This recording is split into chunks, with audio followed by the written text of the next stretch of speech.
Gwen and I were working with an organization called Finish the Wall back in the day, and we needed an interpreter.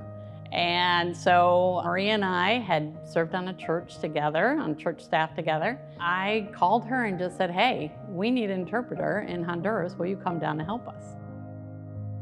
Well, first, there was a passion or a desire in my heart to serve him. And I had already been praying to him that it was like, where?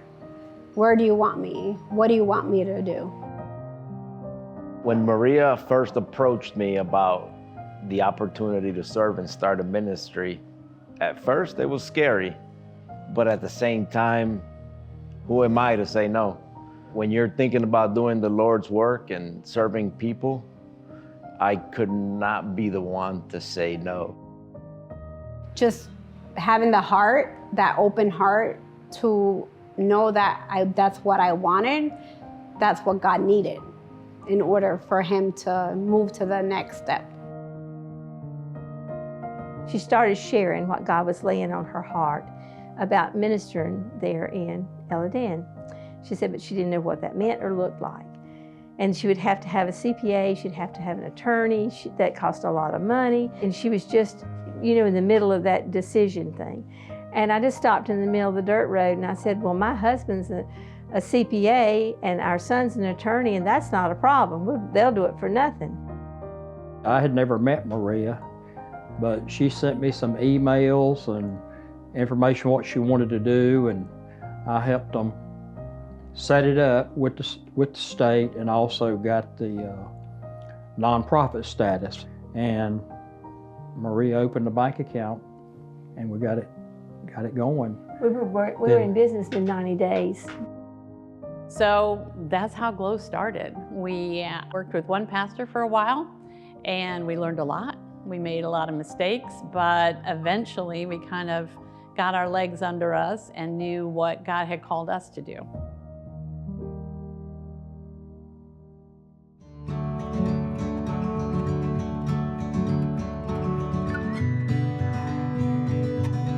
The early days, we were running on a prayer and a string, but we never ever had a need or God tell us to do something that he didn't send us the people and the means to do it.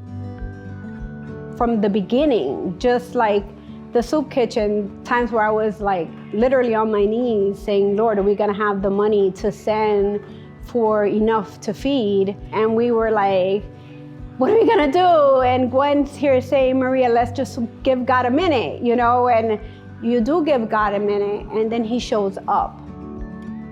It's so much sweeter when I see him provide without me having to ask. Because I've asked the Father, who is the King of Kings, who has the most money in the world, and he gives us what we need, what the ministry needs, without asking. Because he says, daughter, here you are, you need this. And not Maria needs this, but the ministry needs this. And so God's been faithful for 10 years. The House of Blessing was miraculous in how everything came about. We had been staying there for about 5 years. By the time COVID hit, they were really struggling to keep the hotel open. And so they came to us and they said, hey, we want to sell you the hotel. We said, wow, that's an incredible opportunity. We have no money and we're not sure how that's going to happen, but we're going to ask God about it. Within about 6 weeks, we had half the money. And within probably another 6 months or so, everything else came in and we owned a hotel. It is such a blessing to have the children's home. I had my doubts and I wondered how that was going to fit into, all the other things we were doing.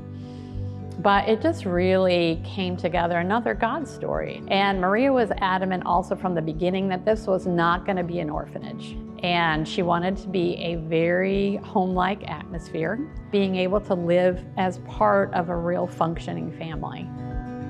Our children are our biggest blessing. They have grown so much. Their lives are being transformed. We know that they're going to be the leaders of their community.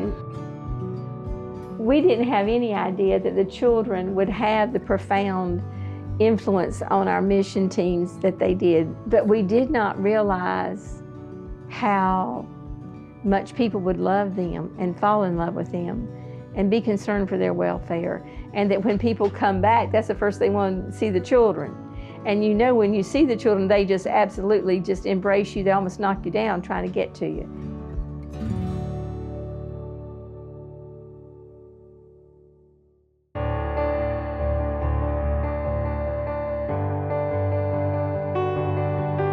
When the trip had been announced from Five Stones, from the platform, Lauren, she leaned kind of down the row and looked at me, and you don't have to ask me twice when your daughter says, let's go on a mission trip. I was in my discipleship groups, and the leader that day asked me about who'd all been on a mission trip. He said, I'm telling y'all, those who haven't been, he said, take that week off work. He said, it'll change your life. It was just really a God thing. Just God talked to my heart and said, I need you there this summer. We knew we were going to a school to help remodel some of the rooms and stuff, but we didn't know when we left that we were going to be building them a kitchen and laying block. And like 3/4 of our team works doing block every day. Right off the rip, it just really showed me like God always puts the perfect team together.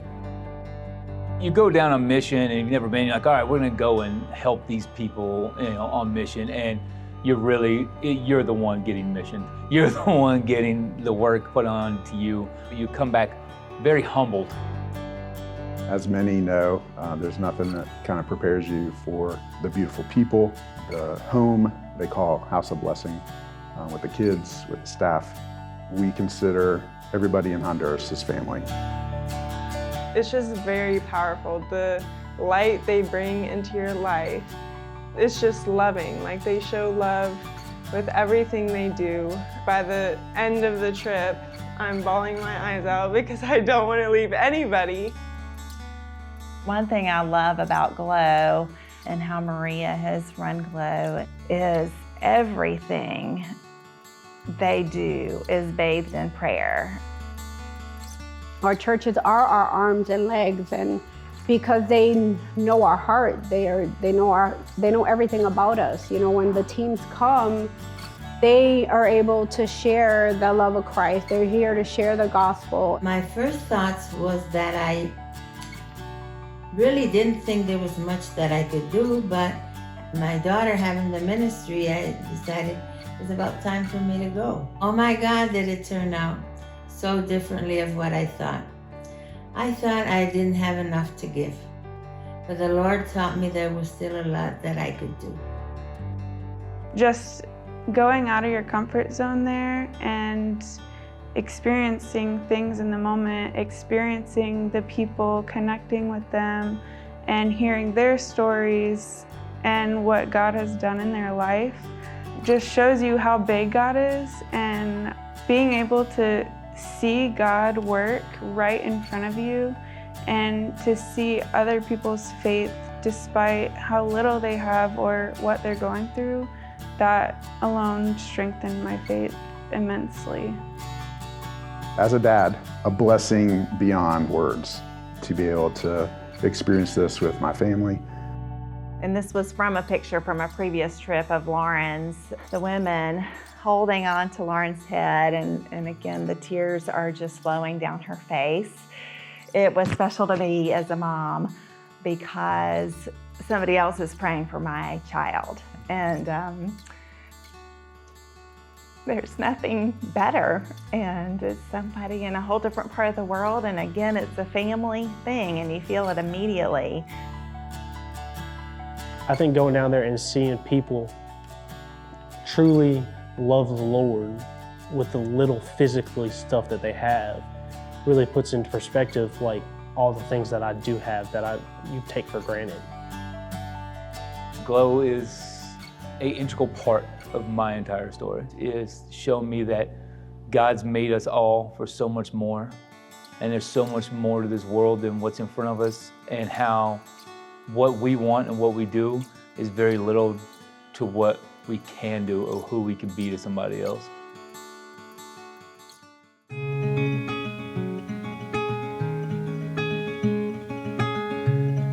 I think the most important thing at Glow is the people, the relationships that you build. While you serve, those relationships get stronger.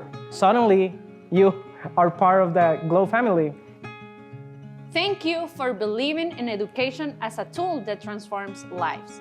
This year, at the education program of El Eden, more than 60 children are being supported. Every notebook, every opportunity, every smile is possible thanks to you. You are not only supporting their education, you are planting a future, hope, and purpose in each one of them. Thank you for being part of this story. Queremos agradecerles de corazón por su apoyo al programa educativo de la virtud. Cada aporte que realizan llega directamente a la vida de 75 niños que hoy tienen nuevas oportunidades de aprender, crecer y soñar en grande. Gracias por caminar con nosotros, por creer en lo que hacemos y por ser parte del cambio en estas comunidades. Hoy queremos decir gracias por su amor y apoyo al Hogar de Bendición. Cada niño que vive aquí ha encontrado no solo un hogar, sino un lugar seguro donde es cuidado, amado y guiado. Gracias por ser parte de este refugio de esperanza. Su apoyo hace posible que cada niño reciba atención, educación y un ambiente lleno de amor. Ustedes no solo están ayudando, están cambiando historia de vida. Gracias por caminar junto a nosotros en esta misión.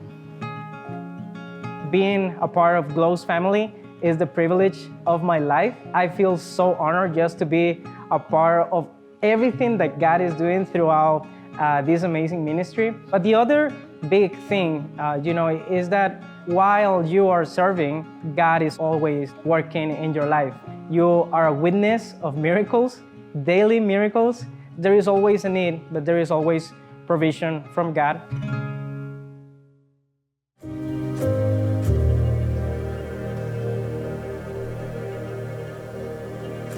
Throughout these 10 years, God has blessed us with a lot of people who have come and supported Glow. And we can't do what we do without you. And everything that gets donated is a blessing to us. And all we can do is ask that you would come with us, be a part of who we are, become part of the family of Glow, so that you can see what you bring to us, to the family, so that we can continue to do what God has called us to do, and so that we can continue to help and make a difference and an impact in the lives of those who really, really are in need, and that the most that they need is to know Christ. We've come to meet and we've come to share life and we've come to love one another. A lot of new brothers and sisters in Christ. I want to thank each and every one of you for your support. God has put that on our hearts that we are to be good stewards of the blessings that we receive as a ministry. I'm praying for 10 more years of listening to God and doing what He says for the amazing people of Honduras. And it's my hope that His name will be the name that people know, not Glow, but Jesus. Whatever we do, we give God glory. That we listen to His heart and go where He says to go and do what He says to do. That He show us the way and that we would have enough discernment to put one foot in front of the other as He gives us the light to go, and that we would reach more people. God has a purpose and a calling for each one of us. If you love God, if you want to step out in faith, you can do this. You don't need anything else. All you need is Jesus.